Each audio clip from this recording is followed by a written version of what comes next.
The loss to Virginia Tech hurts more than you think. Plus, Nick Jackson finally makes it official. You are Locked On Virginia, your daily podcast on the Virginia Cavaliers. Part of the Locked On Podcast Network, your team every day.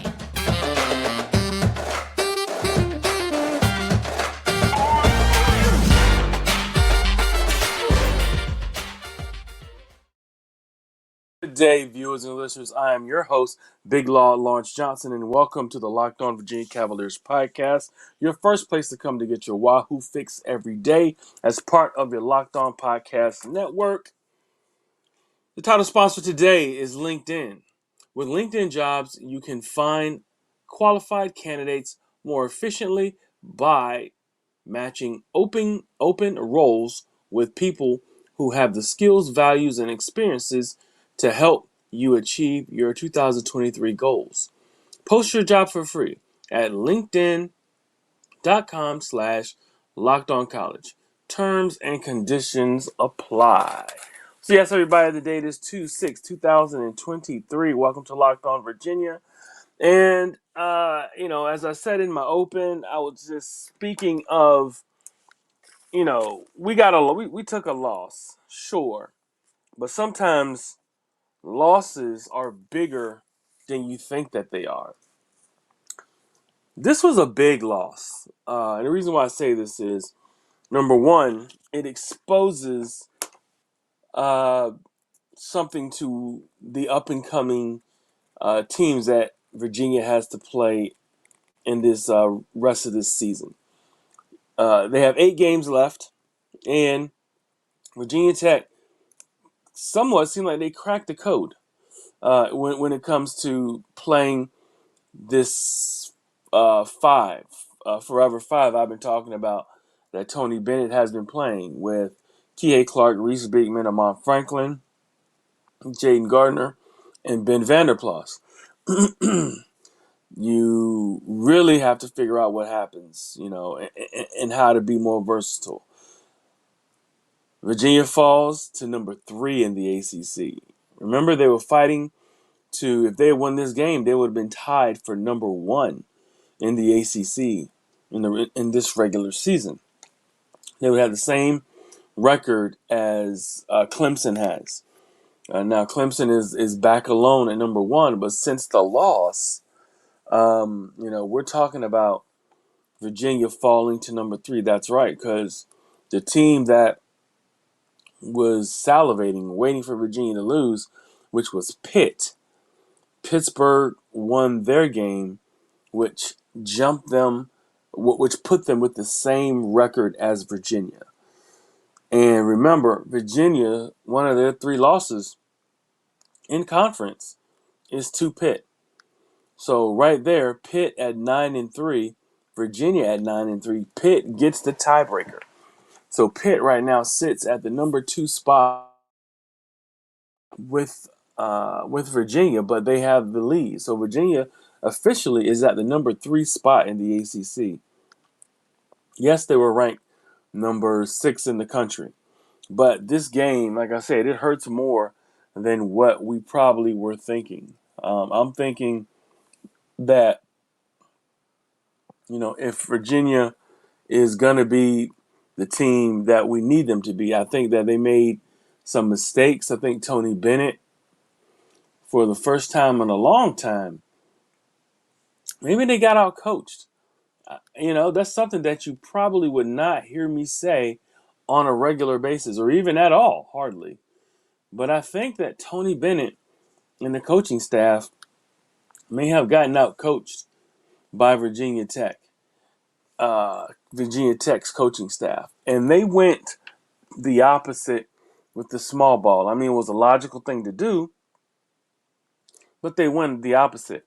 They went with strength, and they went with playing the game in a way where if you're going to switch off, if you're going to play the pack line, you're going to have to bring extra help. And when Virginia brought extra help, Virginia Tech found their open shooters.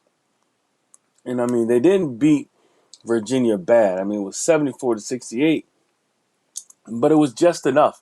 And then on top of that, on the other end, they played extra physical, very, very physical with them, with their cutters. Tony Bennett has made a statement saying that that they kind of held their cutters, and he kind of walked it back some. And I get what he's saying. They really did a good job of being sticky, and gluing to their cutters that were running, through some of the offensive sets that they had, so that the timing was thrown off. So it's definitely something to consider and to watch for these next coming games. There is a terrible, there's a great opportunity, terrible opportunity for UVA to falter with this hot NC State team, or this NC State team that had a big win, their last win, coming into Charlottesville on a Tuesday night, 9 o'clock, in the JPJ on the grounds, on ESPN. They have to bounce back fast. They have to bounce back quick, and they cannot let what just happened slow them down. But this is going to be a hard stretch. It always is. Down, when you're playing in the ACC, coming down into February, trying to get to Greensboro, for the tournament, and wanting to finish out number 1 seed, hopefully at least number 2 seed, but definitely number 1 seed. But no, Virginia Tech, though, kudos to them. Hats off for them for playing the physical game that they did. They hit a lot of timely shots. That's another thing. I say, whenever teams play Virginia, teams always seem to play like their best game. They play their best game. And Virginia always is up to to being a team that always is gonna get the best shot from a team. Usually, Virginia will cause you to make mistakes, but some teams, like a Tech, a rivalry game, like some of these teams that have these great shooters, and Virginia Tech has great shooters with Padilla and Couture. And those guys lit it up. Last game they played them pretty tough. And I don't know if we seemed as interested as we were in the beginning when we played them a few weeks ago. Something to think about. As a small business owner or hiring manager, you know that success in 2023 all depends on the team members you surround yourself with. That's why you have to check out LinkedIn Jobs. With LinkedIn Jobs, you can hire qualified candidates more efficiently by matching open roles with people who have the skills, values, and experiences to help you achieve your goals. LinkedIn Jobs helps you quickly attract qualified candidates to your open jobs with targeting tools. They go beyond the resume data by using insights for your job post, company, and their 875 million member profiles to put your post in front of the most qualified candidates. Identify the most qualified candidates on LinkedIn Jobs and connect with them fast and for free. LinkedIn Jobs makes it easy to screen and rate applicants based on your job qualifications, all on one platform. It's why small businesses rate LinkedIn Jobs number one in delivering quality hires versus leading competitors. LinkedIn Jobs helps you find qualified candidates you want to talk to faster. Post your job for free at linkedin.com/lockedoncollege. That's linkedin.com/lockedoncollege to post your job for free. Terms and conditions apply. So yes, everyone, as we were saying, Virginia took a hard one on the chin. It was a lot harder. It was a lot more uh, uh, terrible to. It was a worse loss, one of the worst losses that they could take at this moment. Because Pittsburgh is still trending. They're hot to trot. Virginia Tech, they're still coming hot to trot. Clemson still maintaining, their lead in the ACC. Virginia had a chance to pull up to tie them, in that vicinity, but they could not do it. I said before, Virginia Tech was very physical, and my thing was there was a lack of a big man. That's what the issue was. And when I say that, everybody kind of listen to me when I say this. I get that Caden sometimes has bad games or he does things that uh, that hurt the team from a fouling standpoint. But something else needs to happen with the physicality of the team and the athleticism at the big man position. Obviously, Bennett Vanderplas, who didn't have any points, who was playing really well, did not have any points and played. Uh, they pushed him out on the wing, which that's what you kind of want. But then they also stayed in his face, so he really couldn't get any open shots. So there was nothing that Bennett was comfortable with the way that this Virginia Tech team played him. Now keep in mind, Virginia Tech came ready to play. I want to say, was it a 9,000 seat stadium they got out there? It's like a high school gym, packed to the rafters. Was it almost 10,000? But it was pandemonium. It was ridiculously loud. It's crazy how I'm pretty sure that 10,000 sounded like 20,000, in that small venue. And the noise was just through the roof. But for me to see the way that Virginia Tech played, everything they played and everything that they've done, it was all timely. They made the buckets when they needed to. They played the tough defense. And I think they outcoached, Virginia, Coach Tony Bennett and his staff a little bit. They came with a new game plan and made sure they stuck to the Virginia Cavaliers cutters and stayed in the face of their shooters. They figured Virginia was still going to play the offensive type of game where they're shooting more deep, shooting more from the perimeter as opposed to getting points in the paint. So Virginia struggled on offense and they struggled on defense.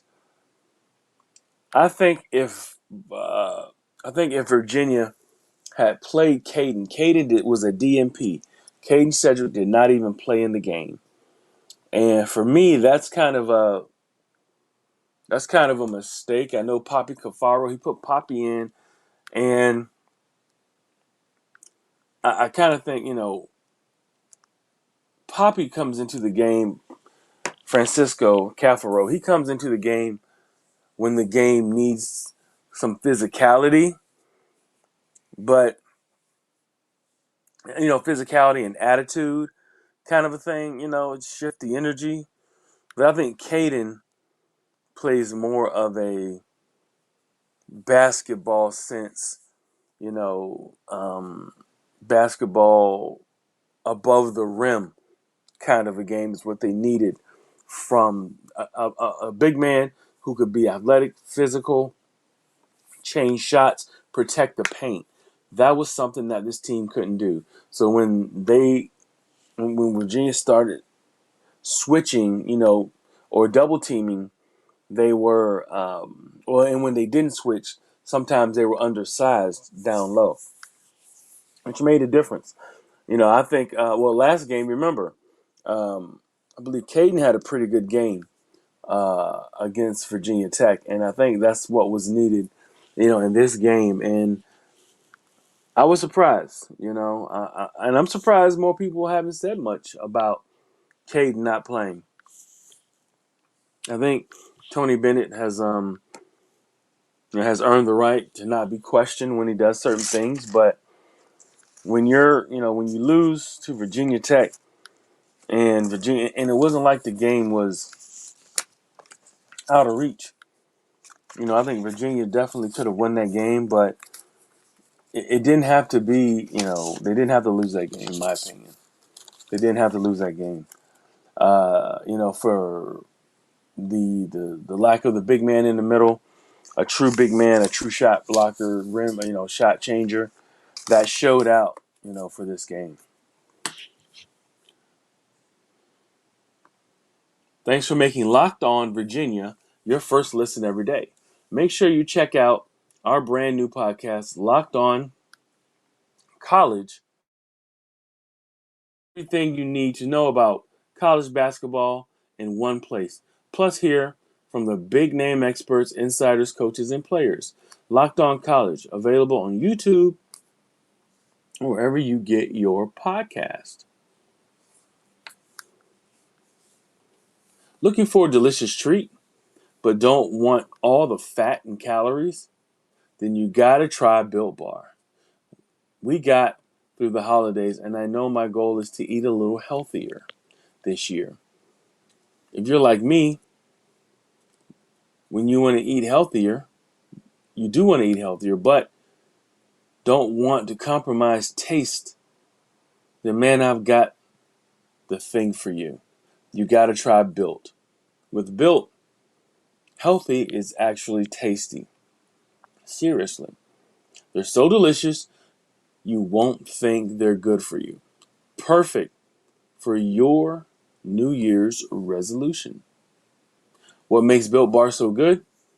Well, for starters, they are covered in 100% real chocolate. That's right, real chocolate. And they come in unbelievably good flavors like churro, peanut butter brownie, and coconut almond. I'm not sure how Built Bar does it, but these bars taste like a candy bar while maintaining amazing macros. And that's even better is that they're healthy. Only 130 calories, 4 grams of sugar, and a whopping 17 grams of protein. And now you don't need to wait around to get a box. For years, we've been talking about ordering your Built Bars from Built.com. Now, you can get them at your local Walmart or Sam's Club. That's right, head to your nearest Walmart today, walk to the pharmacy section, and grab yourself a Built Bars, a box of Built Bars. You can pick up a 4-bar box of cookies and cream, double chocolate, or coconut puffs. If you're close to Sam's Club, run and grab a 13-bar box with our hit flavors, brownie batter and churro. You can thank me later. But yeah, this is a critical part of the year. And, as we have this critical part of the year, 8 games left before the tournament, they need to go ahead on and get their stuff together because this isn't going to get any easier. You have a lurking, and I do mean that in the in a wolf pack's way of hunting. They lurk around and they're gonna pounce on you, if you're not careful. Come tomorrow night, and I'm not, and I'm not saying that the wolf pack, is a team that's not, that UVA shouldn't lose to because they can.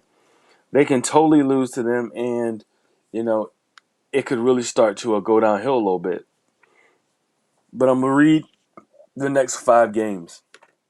You got the Wolfpack Tuesday, then Saturday. I'll be at that game. They have Duke at 11 o'clock. On February 11th at 4 p.m. They have Louisville. All right, that's a game coming up, and Louisville's been struggling. But you never all in ACC play, you never want to count anybody out. Then after that, they got Notre Dame, 2 weekends, uh, and that's a 12 o'clock game. Then they got BC again. That's the fifth game, and then the last three games they finish up with is North Carolina, Clemson, and Louisville.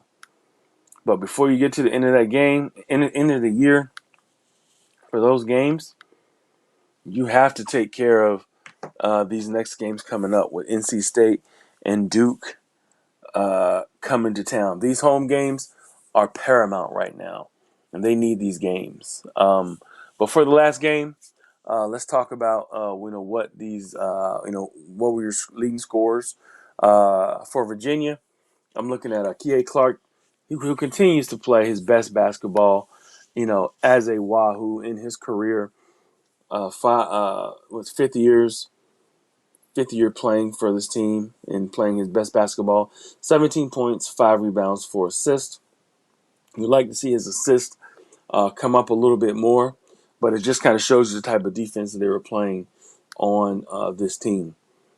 Jaden Gardner, another good game for him as his resurgence shows, that he's, really trying to, he's done a great job of getting fouled, trying to get to the boards, and just trying to play an all-around game with his mid-range jumper.